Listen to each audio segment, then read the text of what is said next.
Well, here's another black pine in need of pruning. Okay, we're at the tail end of February, and it should have been done a couple months ago. Oh, what can I say? I guess before we get started, you want to see what we have to start with. Well, it's kind of hard to see what we have, but I know for sure there would be movement and taper in there, because that's what I do. Okay, so I guess we just get started. Well, we're months behind schedule. Nothing unusual around here. This year, my excuse was the weather was nice. I got started on remodeling the nursery here and then kind of got carried away. Plus, I don't like to work on the pines unless I could wear at least 2 layers of clothes. So I have a long tee underneath here, and then this is the flannel. And that sort of gives me the protection, because I think we talked about this over and over. A healthy tree pokes and it will go right through single layer.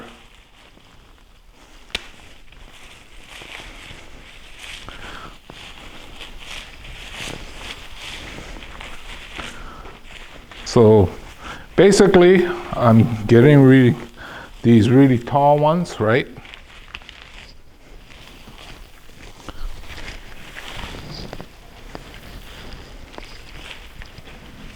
These that got really too long.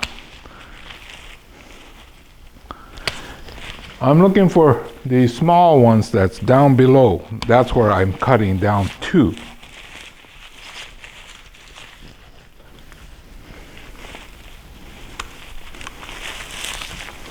Okay, now, in terms of pruning and shaping pines, there's not just one way. You're watching the way I've been doing it, but it's not the only way. In fact, evidently, there's a technique for every person. My friend Glenn, I talk about him from time to time. He's the landscaper from Southern California. And then they had this, I don't know, it was kind of a get-together learning experience where all the major players from Southern California in terms of Japanese gardens and especially pine pruning got together, and they had this sort of get together, and he said that it almost turned into a brawl because each person thought his method was the best. So to avoid that problem, hey, this is just the way I've been doing it. If you find another way that works better for you, more power to you. I don't think we need a lot of conflict in terms of, who's right and who's wrong in creating bonsai. It's an art form. It should be calming.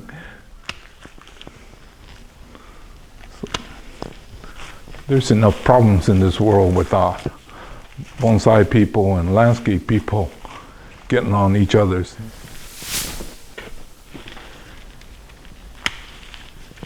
Yeah. Okay, so I'm spending more time up on apex. Oh, maybe I should have saved that one and cut it to here. See, this part here, it came out too strong. Well, I'll let it go for now. But when I get done, I'll want to reassess. And, well, too bad there was not a reset button. Then I could save this one and then cut it to here, but I'll see what else other solution get. Well, when I'm making these, I talk too much. I should be contemplating or carefully considering everything rather than trying to come up with interesting things to talk to you about.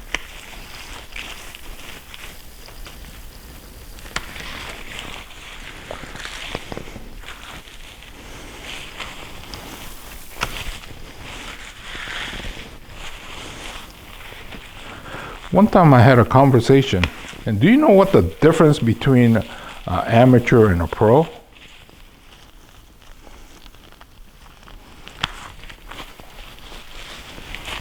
Well, if you can't think of what, well, I thought one of the answers I heard was kind of interesting.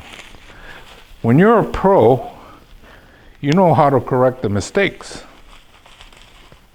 So I guess I must be a pro because I keep making mistakes and then find solutions how to fix it.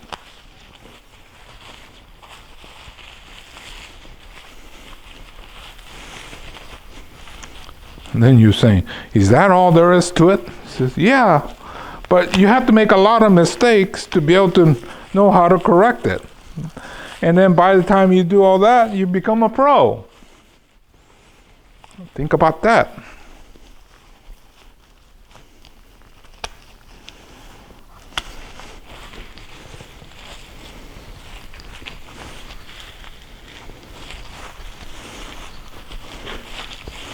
You know, I have been doing these private workshops, and people bring in some of the weirdest things,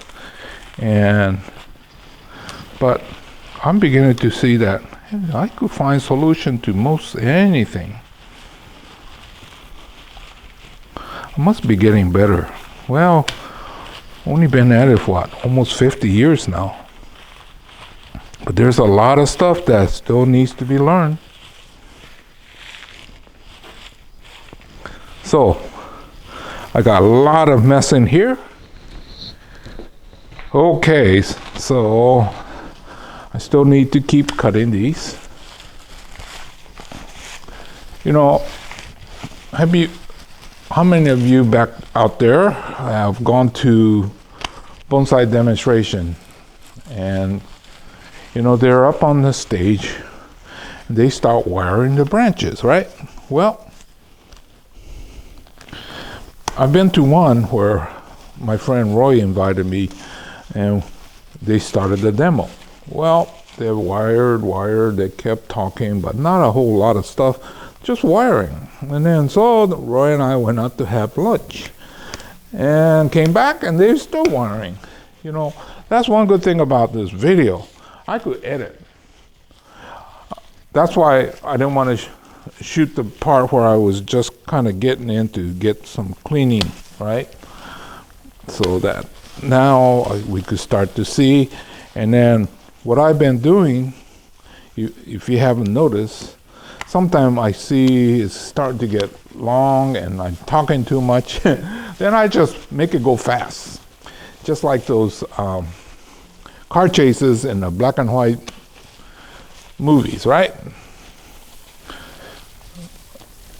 I watch a lot of those old movies because I think I could pick up more techniques watching them than the modern stuff where they use so much computer graphics. I could never get anything like that. So anyway, I don't know. I've been to a whole lot of demonstrations and conventions and things like that. And I'm now a homebody. I'd rather be at home and do this and share this with you on. Okay, I think it's starting to look like something.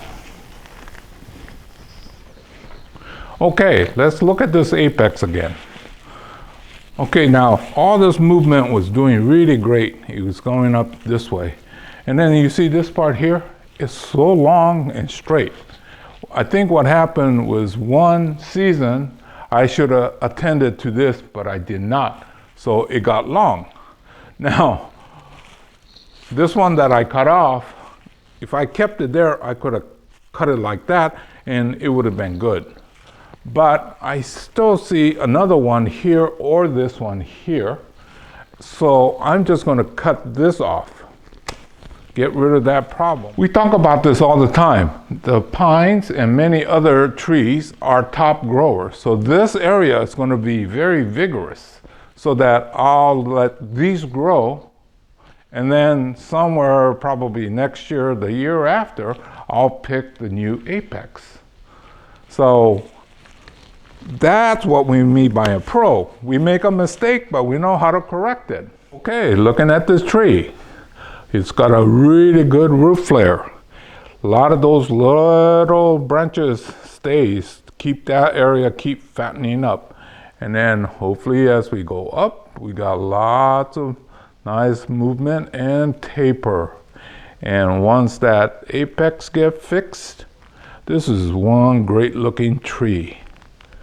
Now, if I had done this earlier, well, we're at the tail end of February and it's going to get warm pretty fast. So I have to keep enough foliage on there so that the trunk don't burn.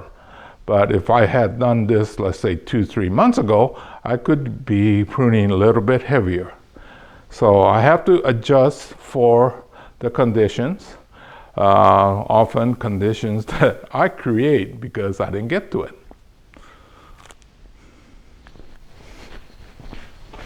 Well, let's take a look at how the root flare area is. I think it's looking pretty good. I'm still keeping a lot of these little growths down here to help fatten that area even more. Now this one does not have a strong front, which is good for a Niwaki because you've got to be able to see it from all directions. So as we look at it, hopefully you can still see the trunk. It's got nice, gentle movement and great taper. And once I get that apex fixed, this is a great tree.